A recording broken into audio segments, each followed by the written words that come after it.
Good morning, or good evening, or even good afternoon, whatever time you find yourself watching this video.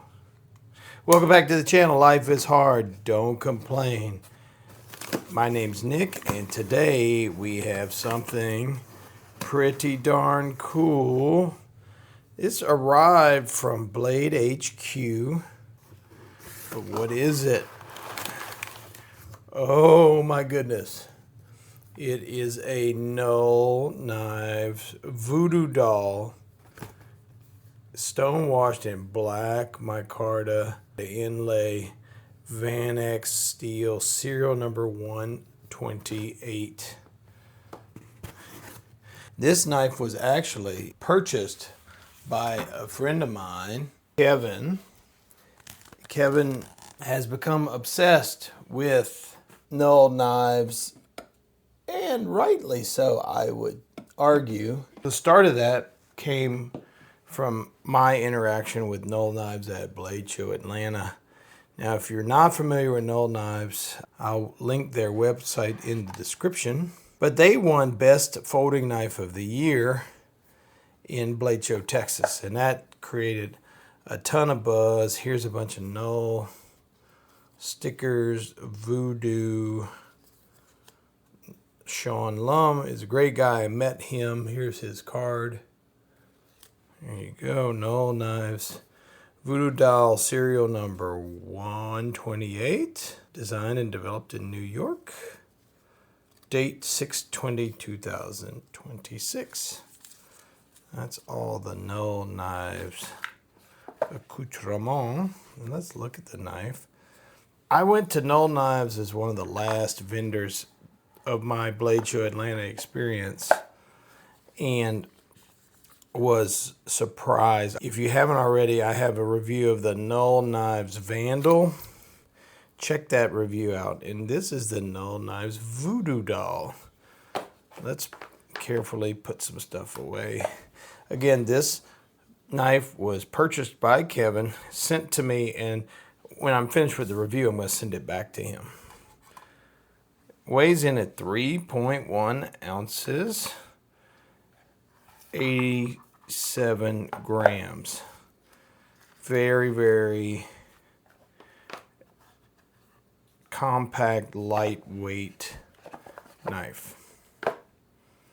We'll move the old Taylor out of the way. Closed length, we're right at maybe 3 1/8 or so. I think on the website they call that 3.2 inches. Here we have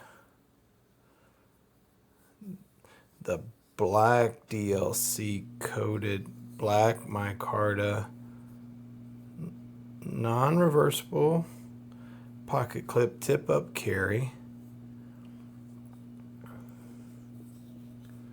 Very, and you have your Null knife backspacer there. Very nice, small, compact knife. Let's see, that's what gets me, gang. The action of the Null knife is so darn good. Right at 3 inches of cutting on the blade. You could call this a finger choil if you want. It's got this big swedge. It's a modified Wharncliffe style blade or reverse Tanto, whichever you want to call it. Nice hollow grind. Feels extremely sharp. We have some various and sundry pieces of paracord here. Yeah, I mean, obviously, because of the profile of the blade, I'm having to, it's not really a push. You can do a push cut, but it's kind of on that par. Very sharp. Have our piece of paper here. Let's continue the sharp test. Yeah. I mean,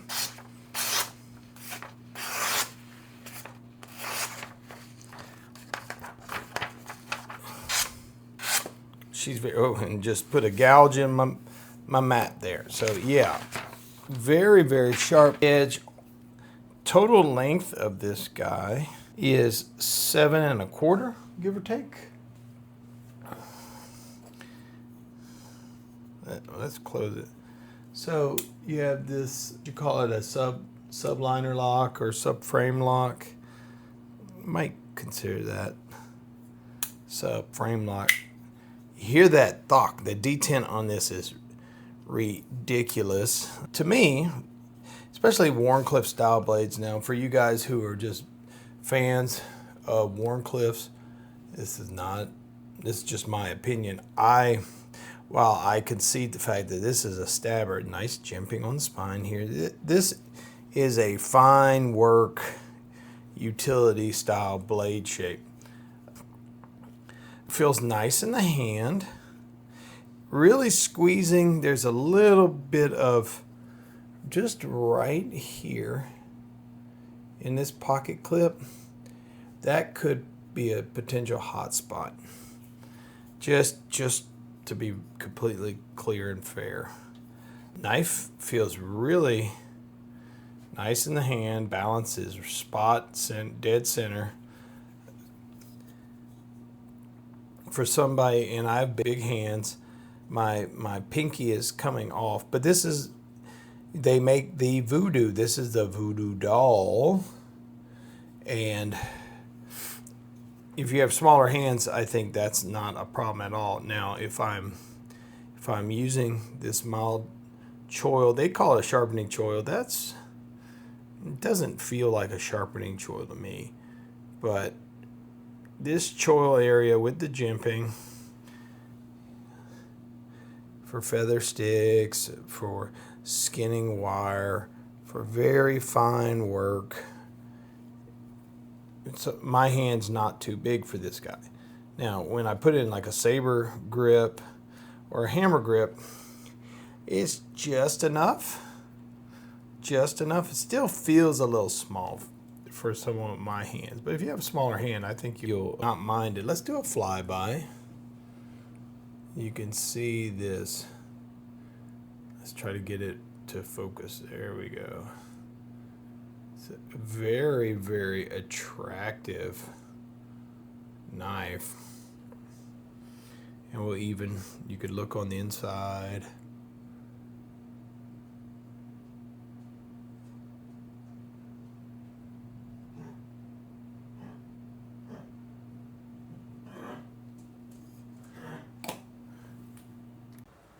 And let's talk about construction, because this knife is built very, very well. Now, this is titanium frame, and would you call that bolsters? I guess, but micarta, all the hardware is titanium, grade 5 titanium, which is sort of an industry standard, but a much stronger titanium than regular, if you would, titanium. And the blade is in Vanax SuperClean steel by Uddeholm Bohler, which is Swedish Austrian steel makers. You know Bohler from Microtech, and lots of folks use the M390 steels. So what is Vanax SuperClean? It is a premium nitrogen alloyed powder metallurgy stainless steel. Relatively low in carbon. It's 0.35 to 0.36% carbon. With a lot of our other knives, this is low. High in chromium, 18.2%. It's 1.55% nitrogen. It's 3.5% vanadium, 1.1% molybdenum, 0.3% silicon and manganese, and they harden it to around 60 to 61 HRC. Vanax steel is super corrosion resistant with that over 18% chromium and has really good edge retention. It's fairly tough and is easy to maintain. If you notice the nitrogen at 1.5%, it actually replaces a lot of the traditional carbon. And what that does is it creates These fine carbonitrides that give you the wear resistance in the blade and maintain that really good stainless properties. So what about sharpening with all that vanadium? It's relatively or moderately easy to sharpen. I wouldn't say it's easy to sharpen, okay? I think it needs to be sharpened by someone with experience. It's got a fine grain structure and evenly distributed nitrides, which will make it easier to sharpen and deburr than some of the other high vanadium type steels like M390 or S90V. But you got to use a diamond or ceramic abrasive to get efficient results, or where you won't wear yourself out sharpening this thing. With something like this, honing with a ceramic rod after every use, I think, is a must. You don't want this thing to go full dull on you, because then it will take a while. Even though it's a little more user-friendly, it will take a while to sharpen this guy. Feels very nice in the hand. Now let's do a comparison here. Again, this is the Voodoo Doll, and what I got at Blade Show is very similar in appearance, but it's notably bigger, is the Vandal by Null. It's gonna have a different blade shape as such, but we were to line them up. Obviously, the blade is a good deal longer, almost an inch, about 3/4 of an inch more cutting edge. The styling is very similar, but much larger handle, as you can see. Now, I don't want to do apples and pineapples here, but they are both Null knives. You see the lines are almost exactly the same as far as the handle construction. Little difference here, but again, you're looking at a handle. The interior of the handle of the Voodoo Doll is 2.5 inches. The interior of the handle for the Vandal is about 3 3/4 of an inch. So for someone with my size hands, this guy is much more approachable or preferable to me. You can see the pocket clip design is exactly the same. Subframe lock exactly the same. Similar thumb pyramids. So you definitely can tell where these guys come from. The Vandal versus the Voodoo Doll. Thoughts on the Voodoo Doll. Now, these are insanely hot right now. Anything Null does currently is under a lot of scrutiny. It's very hot, hard to get. These sold out in about 5 or 6 minutes. They made fancier versions with crushed carbon camo, etc. What can you say? This would be a more user-friendly version of the Null Voodoo Doll, in my opinion. Some of those other ones are just way too fancy for me. And it's just a philosophical thing, or maybe it's a financial thing, but I'm not going to get, I think retail, this one was around $359 on the Null website. But they are sold out completely. We'll put the Vandal away. Just wanted to show that they definitely share the same DNA.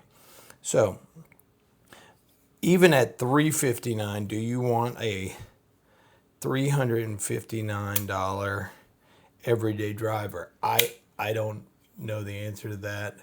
For me, the action, again, Null Knives action, listen to it. That action is ridiculous. I mean, it is just, the engineering on these guys are great. Can't criticize it because it is the size it is. For my preference, I'd like a longer handle scale at minimum. I typically lean towards a 3.5-inch blade as the smallest blade, but for a working, small, compact working knife, feels great. And again, my one criticism is this pocket clip right there. That little piece of the pocket clip, if they rounded it, I think it would alleviate all my concerns there. And maybe it's because of the size of my hand. I don't know. But guys, if you're into Wharncliffe or reverse Tanto knives for self-defense, this knife is very well balanced. It's a small one. It's a reverse grip, shank type protective type knife. It would, if that's what you like, sure. Just for me, pocket knives are starting to leave the realm of self-defense, but that's just a personal thing. So I think it's a great, well-made knife. I think my buddy Kevin will like it a lot. I don't know if the pocket clip is going to give him the same irritation as me, but the action is undeniable. The construction is so well done that I think anyone who purchased the Null Knife Voodoo Doll will be pleasantly surprised, pleased, or it will meet what they were expecting. So we'll leave her there. Hope you enjoyed this review. If you did, hit that like button and subscribe. We're getting so close to 1,000 subscribers, gang. So excited. We'll have a big giveaway. There'll be knives. There'll maybe some Life is Hard, Don't Complain swag. I'm working on all this. I still think we're about a month out until we hit our 1,000 mark. So maybe in September, maybe in football season, we'll have a little giveaway. I don't know yet. But the more you share this channel, the more interest I get, the sooner we'll have our big 1,000 sub celebration. I'm looking forward to it. Until next time, remember, life is hard. Don't complain. You guys take care out there. And hey, Kev, thanks for sending me this knife.